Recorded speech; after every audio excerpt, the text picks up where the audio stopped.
Bonsoir, bienvenue dans ce nouvel épisode d'Église du Monde sur KTO. Ce soir, nous prenons la direction de la Corée du Sud, un pays souvent associé à sa modernité fulgurante, à sa culture populaire, la K-pop.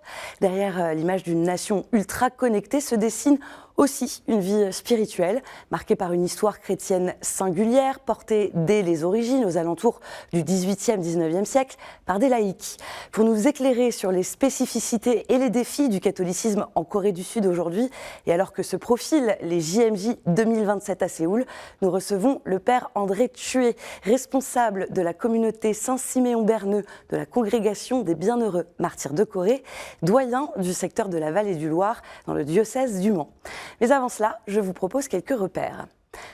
La Corée du Sud n'occupe que la moitié de la péninsule coréenne, limitée par la Corée du Nord, de laquelle elle est séparée depuis 1945, et officiellement avec laquelle elle est toujours en guerre. La frontière longue de 248 km est l'une des plus fermées, protégée, surveillée au monde. La Corée du Sud, dont la capitale est Séoul, est entourée à l'ouest par la mer Jaune, au sud par le détroit de Corée et par la mer du Japon, que les Coréens appellent la mer de l'Est. La Corée du Sud, elle est 2 fois plus peuplée que la Corée du Nord. Le pays compte près de 52 millions d'habitants. Le christianisme occupe une place importante dans le paysage religieux. C'est la religion la plus pratiquée dans le pays par environ 30% de la population. Les protestants y sont majoritaires. L'Église catholique compterait près de 6 millions de fidèles. Les bouddhistes représenteraient quant à eux un peu moins de 20% de la population. Puis il est à noter que près d'un Coréen sur 2 se déclare sans religion. Tout de suite, je retrouve mon invité.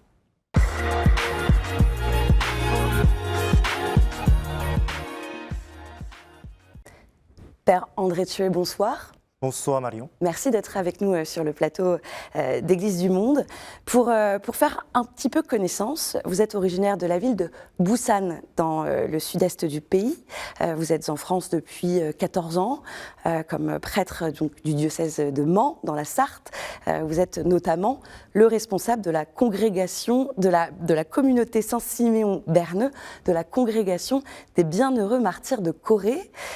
Alors, vous êtes né, vous avez grandi à Busan, c'est la deuxième plus grande ville après Séoul, mais c'est complètement à l'opposé de la capitale. Je le disais, c'est au sud-est du pays. Est-ce que vous pouvez nous décrire un petit peu l'atmosphère, le rythme de vie ? Alors, comme ce village est loin de la capitale, on est vraiment comme Marseille, c'est vraiment différent. On dit, c'est nous, c'est pas Séoul, c'est Busan. Et puis, comme vous voyez avec la mer, il y a toujours des personnes touristiques. Donc à la paroisse, à l'église, il y a aussi du monde qui vient d'ailleurs. Plusieurs personnes qui se rassemblent dans une église et puis ça nous donne un peu de dynamique. Voilà. Alors je le disais en introduction, vous êtes donc le responsable de la communauté Saint-Siméon-Berneux de la congrégation des Bienheureux Martyrs de Corée. Cette congrégation, elle est récente, elle a été fondée en 1953. Quel est le charisme particulier de cette congrégation ?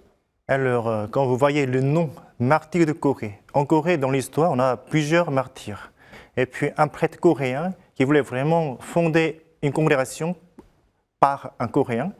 Donc, c'est lui qui a cherché la manière, et puis il a aussi frappé la porte du monastère bénédictin, etc., etc. Donc, c'est lui qui a vraiment donné aux Coréens avec l'esprit coréen, et aussi pour suivre plutôt recherche l'esprit des martyrs. Comment les martyrs peuvent donner leur vie pour la foi. Donc c'est plutôt notre charisme. Et alors justement, qu'est-ce qui, dans l'histoire des martyrs coréens, continue aujourd'hui à nourrir votre foi ? Exactement. À chaque fois, les martyrs, comme ils sont plusieurs, les martyrs, me fait penser, me pousse. Alors, est-ce que tu es vraiment là pour suivre le Christ, comme nous ? Je précise d'ailleurs que André Kim Taegon, le premier catholique et le premier prêtre catholique coréen martyrisé en 1846, c'est donc les 180 ans cette année. L'Église catholique qui, en Corée du Sud, a par ailleurs célébré, ça c'était en octobre dernier, 50 ans de mission à l'étranger. Vous en êtes l'exemple, vous êtes en France depuis plus de 10 ans. Qu'est-ce que ça change pour cette Église catholique en Corée du Sud de passer d'une Église qui reçoit à une église qui finalement envoie maintenant en mission? Comme vous savez très bien que notre Église catholique en Corée est fondée plutôt par les laïcs. Et puis depuis, on a vraiment essayé, ou on s'efforce vraiment de donner nos prêtres. Donc depuis, on a plusieurs prêtres aujourd'hui, la vocation qui vraiment augmente. Et puis les prêtres, évidemment, le nombre de prêtres augmente. Donc on a aussi une chance de rendre, comment dire, rendre grâce à Dieu et aussi aux personnes, au pays, plutôt en France. Alors, on a reçu des prêtres et aujourd'hui, pourquoi pas nous? Et si j'ai bien compris, après la visite de Saint Pape Jean-Paul II, c'était 80, je pense, 84, il y a plusieurs évêques de France demandent en Corée, en fait, aux évêques de Corée, des missionnaires en France. Pourquoi pas? Donc, quelques évêques ont bien répondu. Et puis, d'ici, on commence, si j'ai bien compris. Et est-ce que vous avez une idée s'il y a beaucoup de prêtres, de religieux, religieuses coréens qui sont justement envoyés en mission en termes de nombre? Il y en a beaucoup? Il y en a beaucoup aujourd'hui. Même en Europe, en France, il y en a beaucoup. On a déjà une dizaine de prêtres qui sont en France aujourd'hui, avec plusieurs religieux aussi en France. Et en Europe, maintenant, on envoie des missionnaires, prêtres, religieux, religieuses en Europe. Vous parliez des vocations. Le 26 avril dernier, c'était la journée mondiale des vocations. Dans l'archidiocèse de Séoul, il y a environ 1000 prêtres. Comment comprendre ce chiffre? C'est beaucoup, vous en parliez un petit peu, les vocations sont en augmentation, si on comprend bien? Oui, mais depuis quelques années, ça commence à baisser, mais depuis 50 ans, par exemple, ça augmente rapidement. Et puis près de 1000 prêtres pour ce diocèse, ça vient de la population coréenne, en fait. La moitié de la population habite Séoul et banlieue de Séoul. Et puis chaque famille chrétienne voudrait vraiment donner un prêtre à l'église, c'était un peu comme ça. C'est pourquoi ça augmente rapide. Et aujourd'hui, comme ici en France, à cause de la mondialisation et puis avec plusieurs choses d'aujourd'hui, on ne pense pas beaucoup à la vocation, mais ça vient de notre foi chrétienne, ça vient des martyrs, l'histoire des martyrs. Nous avons fait penser à donner quand même des prêtres à l'Église. Ça reste important au sein des familles. Oui. Et qu'est-ce que vous diriez, vous, à un jeune Coréen qui se pose la question des vocations? C'est une question difficile. La vocation, c'est quelque chose d'important pour nous, c'est-à-dire un appel du Seigneur. Si on entend cet appel, est-ce qu'on est capable de l'écouter ou pas, avec toutes nos situations? Et si on reste encore en silence dans la prière, au lieu de martyr ou au sanctuaire, pourquoi pas? On peut l'appeler, on peut écouter cet appel. D'ici, on peut commencer. Est-ce que je suis vraiment capable ou est-ce que je suis digne d'être là, de suivre Jésus? En Corée, on a plusieurs endroits, plusieurs lieux de martyrs. Ça nous donne ces chances-là. Les jeunes cherchent un quelques lieux comme ça. Et puis d'ici, en silence, dans la prière, on essaie d'écouter l'appel du Seigneur, je pense. Juste avant de poursuivre, je vous propose d'écouter le témoignage de Grégoire Jeon-Hyun Lee. Il fait partie du comité d'organisation des JMJ 2027 qui se dérouleront à Séoul. Et il témoignait sur KTO, c'était à l'été 2024, alors que le diocèse de Séoul lançait officiellement ses préparatifs des JMJ. L'archevêque de Séoul, Monseigneur Peter Jong, il a invité officiellement des jeunes du monde entier. Même si l'Église coréenne n'a pas grande tradition ecclésiale, et l'histoire, même si l'histoire de l'Église coréenne est très courte, mais il a dit que l'Église coréenne est vraiment vraiment jeune et aussi vraiment dynamique.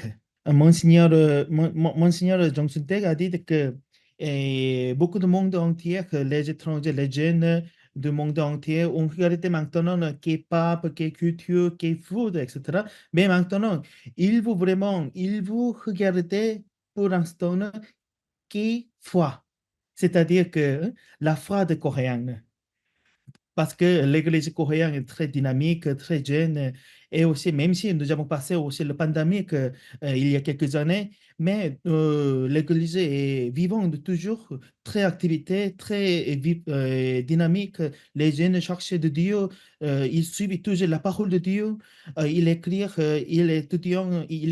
la Bible. Toujours, il cherche toujours la spiritualité.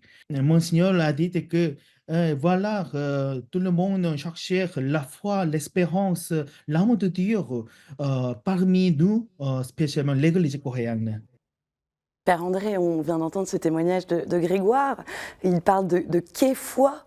Alors, avant de parler plus précisément des JMJ, mais comment vous, vous décririez la façon dont les catholiques pratiquent leur foi? Alors, chaque paroisse, il y a plusieurs petites communautés. Ça nous fait vivre.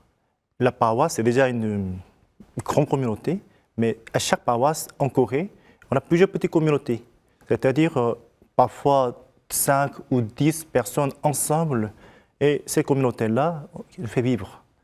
Pour les jeunes, pour les grands, en fait, moins jeunes, en fait, il y a plusieurs groupes, ça nous fait vivre. Donc, ça, je pense, c'est l'essentiel de notre c'était quoi? Foi. Foi, voilà.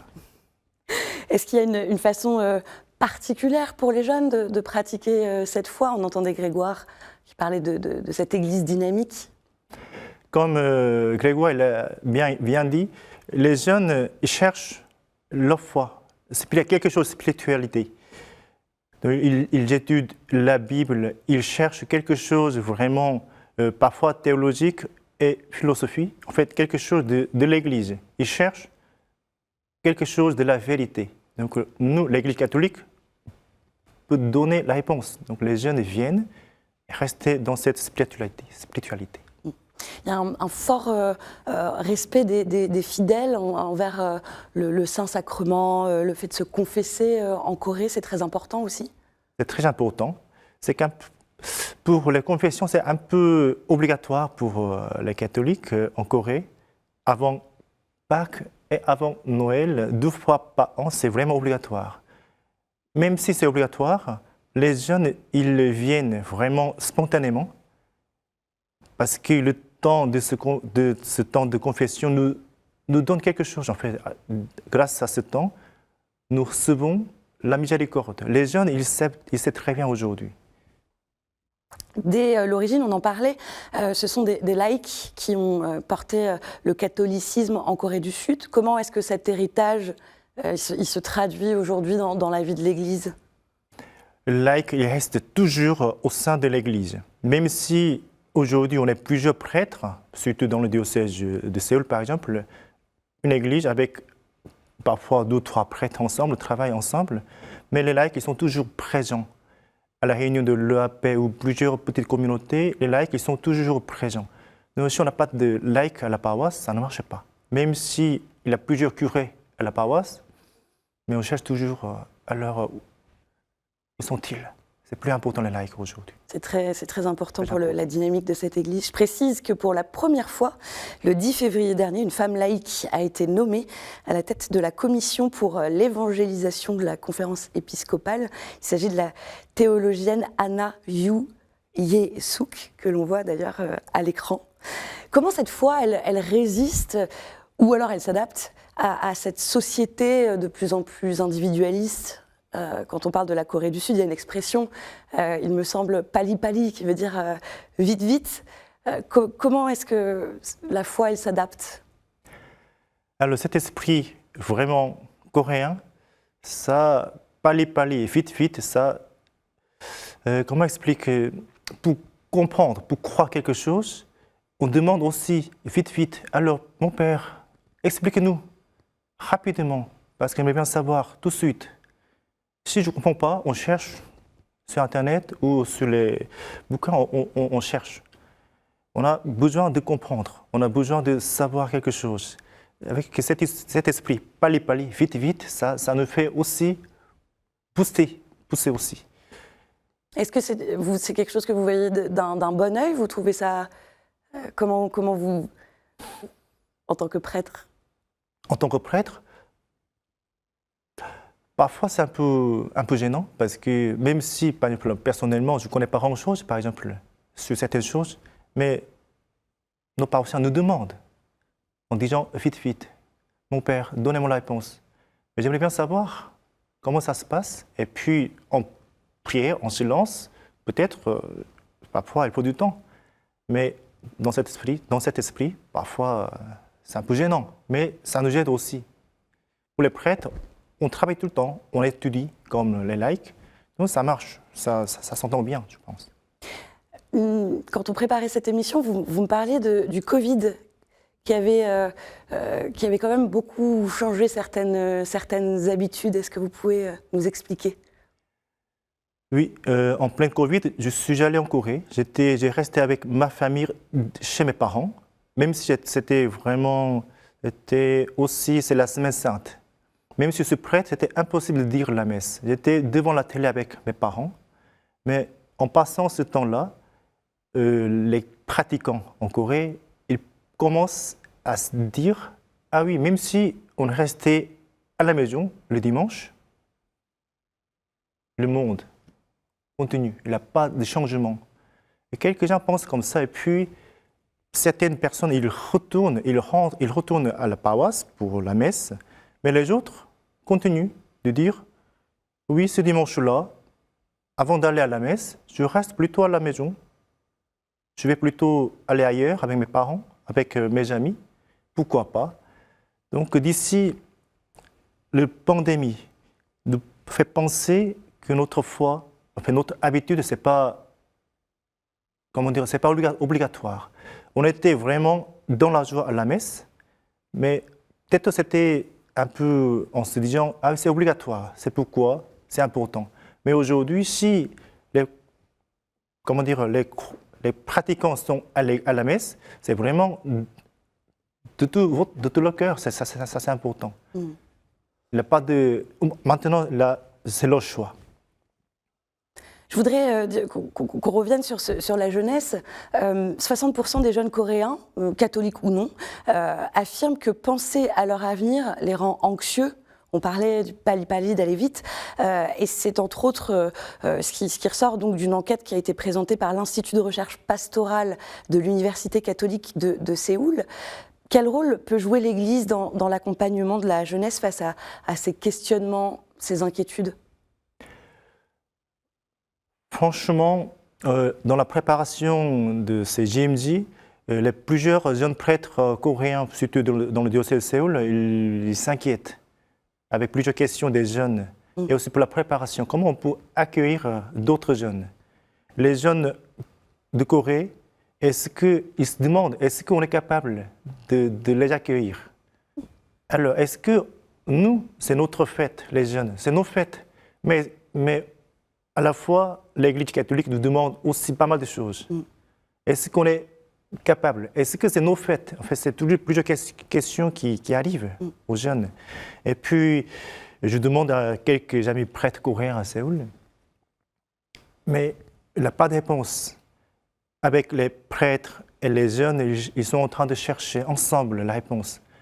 Ce n'est pas facile, mais en prière, ils cherchent quand même quelque chose pour avancer.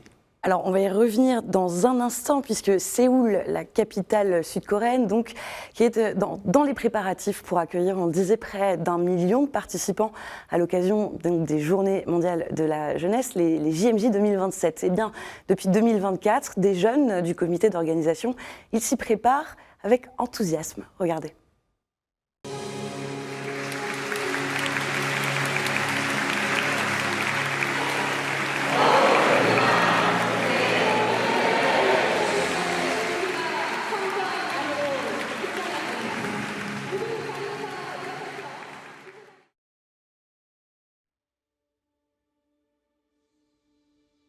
오늘은 2027 서울 세계청년대 발대식과 발대미사가 열리는 날입니다.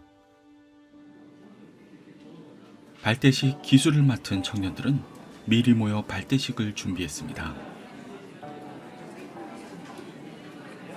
제가 캐나다 있을 때 많은 외국인 분들한테 이제 성당에서 도움을 많이 받았었어요. 그래서 한국으로 오는 외국인 분들한테 한국의 고유한 가톨릭의 문화를 잘 전달할 수 있는 도움이 되고자 하는 마음으로 여러 나라가 다 같이 하는 자리여서 기대하죠.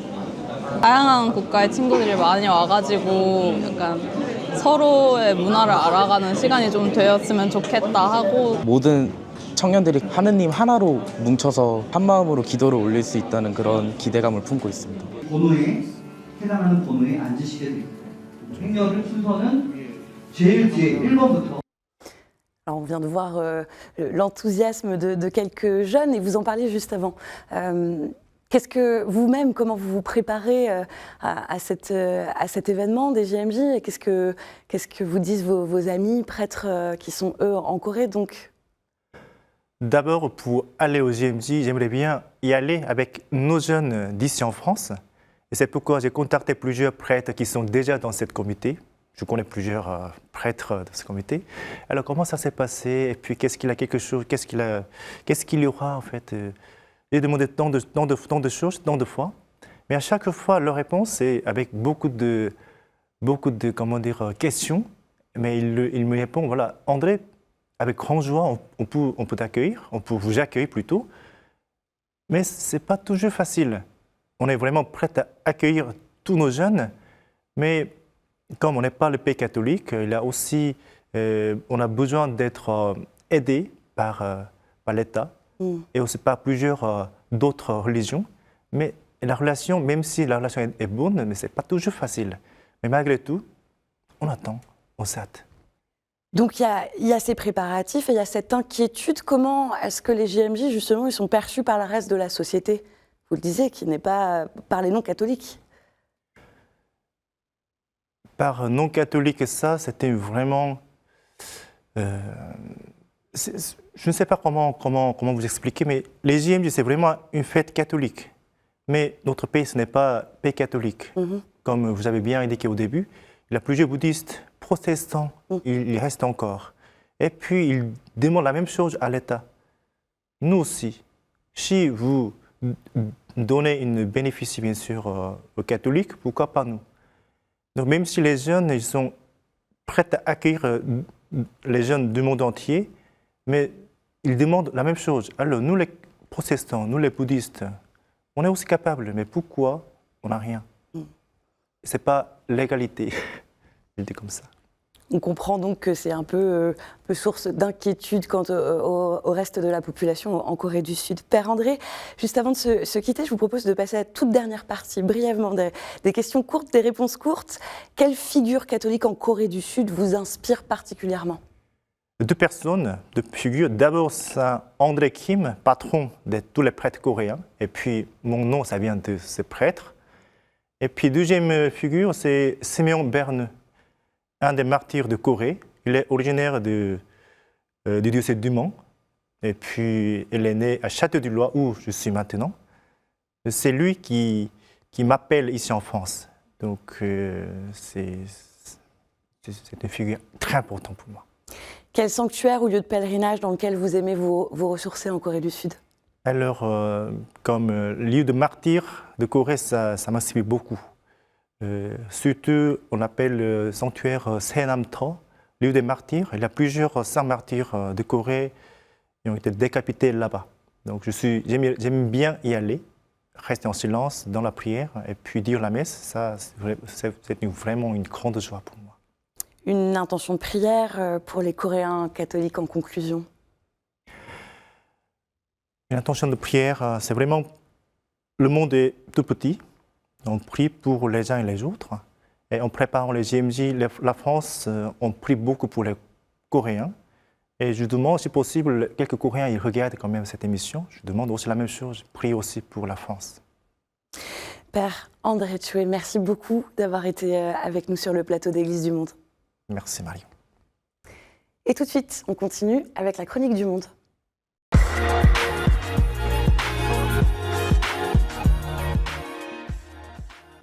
Et cette semaine, nous prenons la direction du Québec. On retrouve Valérie Roberge-Dion, la directrice des communications de l'Église catholique au Québec. J'entends ces temps-ci une réelle recherche dans les communautés catholiques. Comment faire pour que la messe du dimanche rejoigne un cercle plus large de personnes? La question est hyper vaste, mais je pointe un petit truc aujourd'hui. Parce que je pense qu'il y a bien des croyants et croyantes qui viendraient se ressourcer à la messe si on les invitait personnellement. Et pour ça, je salue la créativité autour des thématiques spéciales. Des thèmes qui deviennent l'occasion de faire participer davantage de personnes à la célébration. Avant, pendant. Un exemple, un dimanche, dans une de nos paroisses, on a invité tous les bâtisseurs, les entrepreneurs de la région, pour leur rendre hommage, prier avec eux. Je vous lance aussi d'autres idées dont on m'a parlé. À la Saint-Valentin, on a invité les couples à la messe qui était suivie d'un beau repas. Au temps des sucres, j'ai vu offrir de la tire d'érable sur neige directement sur le parvis de l'église. Plus tard, au printemps, une messe s'est tenue sur le thème des semailles. Petits et grands étaient invités à approfondir le sens de Pâques et à repartir avec des semis pour leur jardin. Je pense aussi aux célébrations interculturelles. En novembre, on rassemble les gens qui ont perdu un être cher dans l'année, puis on prie ensemble. On sent bien dans ce genre de démarche comment la famille catholique veut se faire présente pour accompagner la vie concrète des gens. L'important dans toutes ces idées, à mon humble avis, c'est la communication. Vive le bouche à oreille! C'est à la portée de tout le monde. Sur le web, sur des affiches à l'épicerie ou de vive voix, faites du bruit. Si vous êtes curieux ou curieuse de voir ce qui se fait par chez vous, restez branchés à votre paroisse pour ne rien manquer. Et c'est la fin de cette édition. Merci d'avoir été avec nous. Cette émission, elle est à revoir sur kto-tv.com, à réécouter sur les plateformes de podcast et sur l'application KTO Radio. Je vous souhaite une très belle semaine. Prenez soin de vous et à jeudi prochain.